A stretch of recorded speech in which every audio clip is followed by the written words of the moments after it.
अस्सलाम वालेकुम students, how are you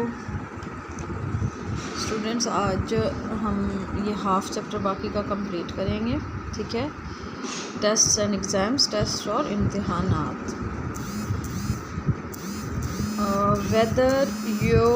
whether you are a morning lark or a night owl make your study time when you are most alert and energetic. अब यहाँ पर morning lark जो है expression use हुआ है उन लोगों के लिए जो सुबह जल्दी उठते हैं। नाइट आउल का मतलब है वो लोग जो कि रात को देर तक जागते हैं, ठीक है। वेदर का मतलब होता है आया, और टाइम टेब स्टडी टाइम मतलब पढ़ाई का वक्त। अलर्ट का मतलब होशियार, और एनर्जेटिक का मतलब तवाना। आया आप सुबह जल्दी उठने वाले हैं या रात को देर तक जागने वाले हैं। अपनी पढ़ाई का टाइम वो टाइम मुकर्रर करें जब आप सबसे ज़्यादा होशियार और तवाना हो।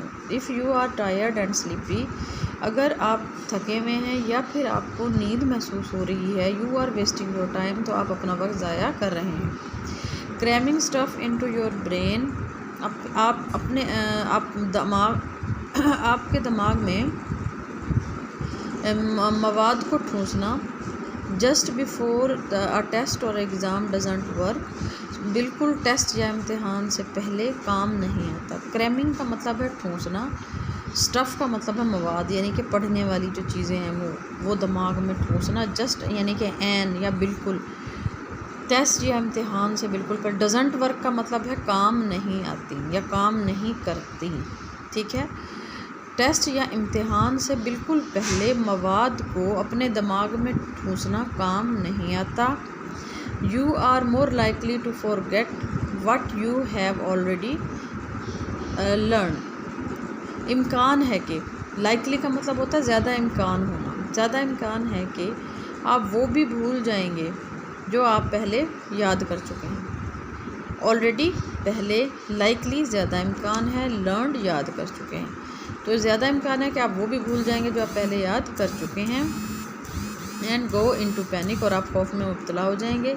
Work on the hard stuff first, पहले मुश्किल मवाद पर काम करें, यानी कि पहले मुश्किल मज़ामीन को पढ़ें। And save the subjects you enjoy for after, और जिन मज़ामीन से आप लुत्फ़अंदोज़ होते हैं उन्हें बाद के लिए रख दें। Practice out aloud if you have to do an oral presentation, अगर आपने ज़बानी पेशकश करनी हो तो ऊंची आवाज़ में मश्क करें।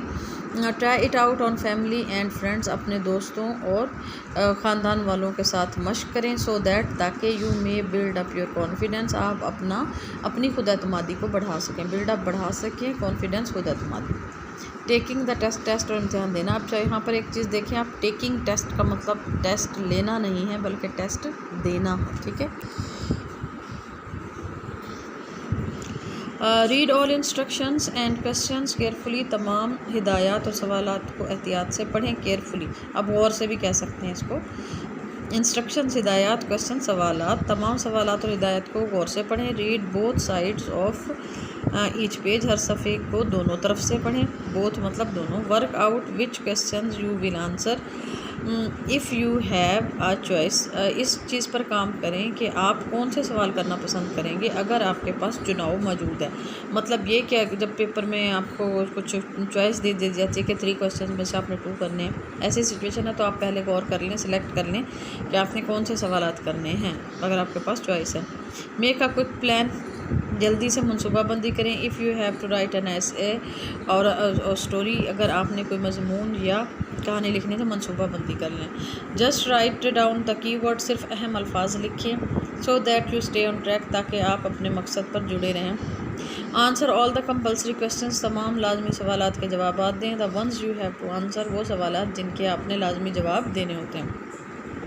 Check your work when you have finish, जब आप अपना काम पूरा कर लें तो उसकी पड़ताल करें। चेक मतलब पड़ताल करें। Starting with the instructions to make sure you did what you were asked to do, हिदायत से शुरू करें, ये यकीन दहानी करने के लिए कि आपने वही किया है जो आपको करने के लिए कहा गया था।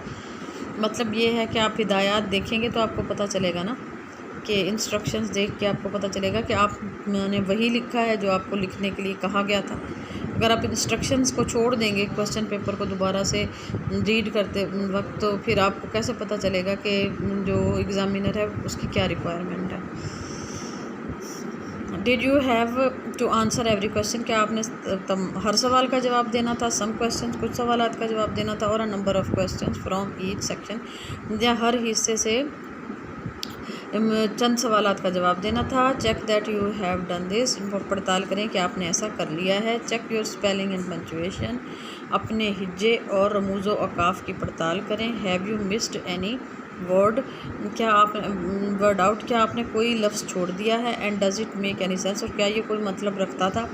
इफ़ यू फिनिश अर्ली, अगर आप जल्दी अपना काम पूरा कर लें। Give yourself few minutes to relax, तो अपने आप को पुरसकून होने के लिए कुछ मिनट दें। Then start checking your work, और फिर आप अपना काम की पड़ताल शुरू करें।